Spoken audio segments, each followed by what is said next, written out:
I'm Sami Roebuck, and I'll explain why I'm holding this eagle mask at a high school basketball game coming up straight ahead. All these cars, they're going to have to be gone because this cement, it's turning into hardwood. Crawford told me if it has that Alabama A on it, then of course he's got to save it. This game was must watch. The Lady Rebels just beat the Tennessee Lady Vols 80-75 in a dynamite game. The defense was dynamic. The shots kept you on your toes until the last seconds of the game. Just wow. The amount of cowbells you hear around me right now should tell you just about how well they did. Look at all of these people outside Davis Wade.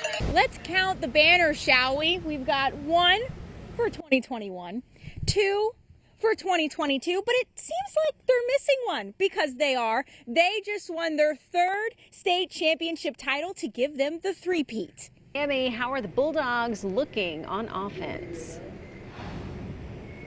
They are looking well seasoned behind the line. Will Rogers himself has 32 consecutive starts since his freshman year, so of course they will be picking him to be the starting QB. Of course, we had to interview their student section leader herself, Camry Jones. Camry, score prediction. What are we thinking right now? I think it's going to be 27-32, Rams on top. The Wheeler Eagles have been missing their eagle for quite some time. With fundraising and help from the community, someone will soon cheer on the team from inside this suit. Eagles are depicted all over Wheeler representing the school's mascot, but fans haven't seen someone in a costume in years. Wheeler Attendance Center is a small school on the outskirts of Boonville, Mississippi. The K-12 school has just over 600 students.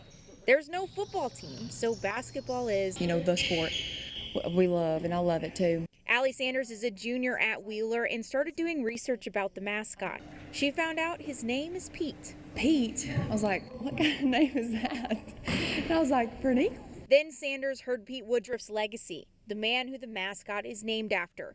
The retired Air Force Staff Sergeant was a pillar of the community. He kept score at Wheeler basketball games for 35 years until he died in 2005 at 74. He didn't get paid for it. It was just out of the kindness of his heart. And I was like, I need to do this out of the kindness of my heart. Sanders knew she needed to bring back Pete. This right here is the original Pete the Eagle costume from the 80s. No one has dressed up like an eagle in the last 15 years here at Wheeler. Principal Gardner says having this piece of school spirit back means everything. It's going to bring back a lot of memories, and we really just appreciate Allie and all of her hard work for helping bringing Pete back. I think school spirit is what motivates everyone to be involved, and if not everyone's involved, then it's so easy for the spirit to go down. And what's more fun than someone wearing an eagle costume and dancing around and everything else. Sanders sold sweatshirts and raffle tickets with help from the Woodruff family and her mom. $1,900 later, a new Pete the Eagle suit was purchased. Sami Roebuck here with your nightly dose of sports. I was out of breath at the end of the Mississippi State Ole Miss game. I still kind of am, so let's waste no time heading to the pavilion. This game was electric. First of all, the Think Pink game for Beat Cancer. The crowd showed up. Lady Rebels hosting Lady Bulldogs for the in-state rivalry, a true battle. Ole Miss coming out hot. Kennedy Todd Williams sinks the three-point jumper. 3-0 Rebs just seconds into the game. Ole Miss held the lead for the entire half and went into the locker room up 38-30. But fast forwarding, Mississippi State takes the lead for the first time at the end of the third. 59-53 Mississippi State in the fourth. Lady Bulldogs with the ball. There's Jessica Carter jumping for 2, extending the lead to 8 with just over 5 minutes to play.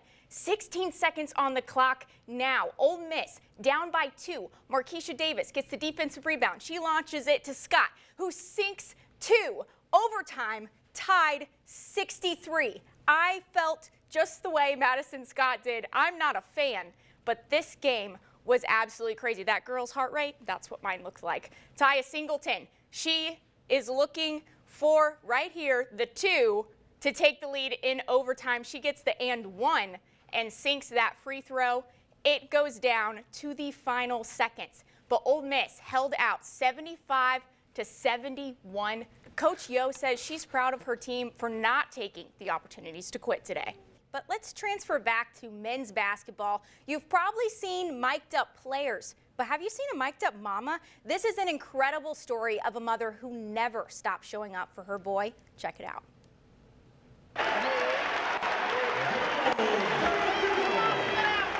This is Ruthie Matthews. I call all of them name by name because I want them to know that I'm for you and I want you to do good. You can find her cheering the loudest at Bulldog basketball games. Stay with the man now. Stay with him, Shaq. The commute is over 2 hours, a trip she makes multiple times a week for every home game. And then we drive back home and I get up and go to work the next day like it's nothing. Why? To support her son. This is Cam Matthews. He is Ruthie's youngest of 3. 3 boys, that's the baby. Oh, really? So we do football, baseball, and basketball, all of them. After the game, some of the Arkansas players, they was like, that's your mom. Like, yeah, I already know who you talking about. Ruthie Matthews has always been a big supporter of her son. Every game, when there's a lot of people, when there's nobody, I always know she's going to be there, and I'll be able to hear her. Before he started playing basketball, Ruthie tells me she would run the sidelines with him. And if he run, by the time he end up at the end, I'll be right down there with him. That's just kind of parent that I am. And before basketball, when I was playing Pee-wee football, she'll always be on the sideline running with me while I'm running touchdowns, so it means a lot for her to be here. When he switched to basketball, their family couldn't afford personal training. I used to tell him, when you go to practice, you better learn everything you need to learn while you at practice. And while he was at practice, I was learning everything too. Now he leads his college team in rebounds, steals, and blocks. His work ethic is something he says he gets from his mama. Just as you can see how she goes, that's kind of instilled in me and how I always go hard and very emotional out there. To this day, we never discuss a game. After a game, we don't talk about the game. Never have. And for it to come from him about his mama, it makes me feel good. It makes me feel good. This game went about how many fans expect Week 1 matchups to go. The Rebels rolled all over the Bears in their home opener. It just makes you have that rush of wanting to get back out on the field and keep doing it over and over again. Those are like those addictive feelings of playing college sports. I looked over the scoreboard and I realized it was 21-7 pretty quickly. I was like, dang, that happened real quick. Trey Harris is right. It did happen fast. The Ole Miss Rebels went up 21-7 within the first 5 minutes of play.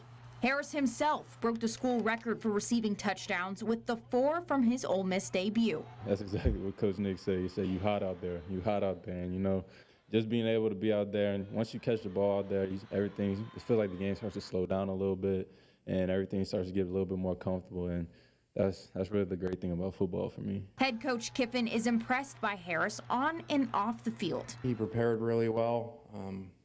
Really love everything about this kid, how he prepares, how he focuses on the game. Really struggles with guys that don't want to be like that around him. And so it was awesome to add him. In true Lane Kiffin fashion, Ole Miss has yet to name a starting quarterback. But that didn't stop the Rebels' offense from owning the field with over 500 passing yards. Jackson Dart is credited with well over half of them. I felt like I was really prepared coming into this week, and I'm in a good place mentally, with myself, and I feel like as a team we're in a really good spot as well, and I think that we're honestly in a better spot than we were last year. So, just really looking forward to the future. I know there's people out there that say, well, people need to be named starters for them to play well. He wasn't named a starter and went 11 for 11. So I thought the defense really swarmed the ball, really rushed the passer, and got some turnovers too. So it was really good to see. Last but not least, the defense dominated against Mercer with 4 sacks, 2 fumble recoveries, and even an interception in the third quarter. It all comes down to the planning. We had like 2 weeks to plan, and we've been planning real hard, and we've been taking it as like we was playing a big game, because every game is a big game. So we was like really prepared, and the transition from Lane Kiffin offense to Mercer offense was a big difference, but we prepared right, and that's how we got the results today. Ole Miss scored a total of 10 times against Mercer with its 73-7 victory over the Bears. Now they will travel further down south to face the Tulane Green Wave next weekend. Reporting in Oxford, Sami Roebuck, WTVA 9 News.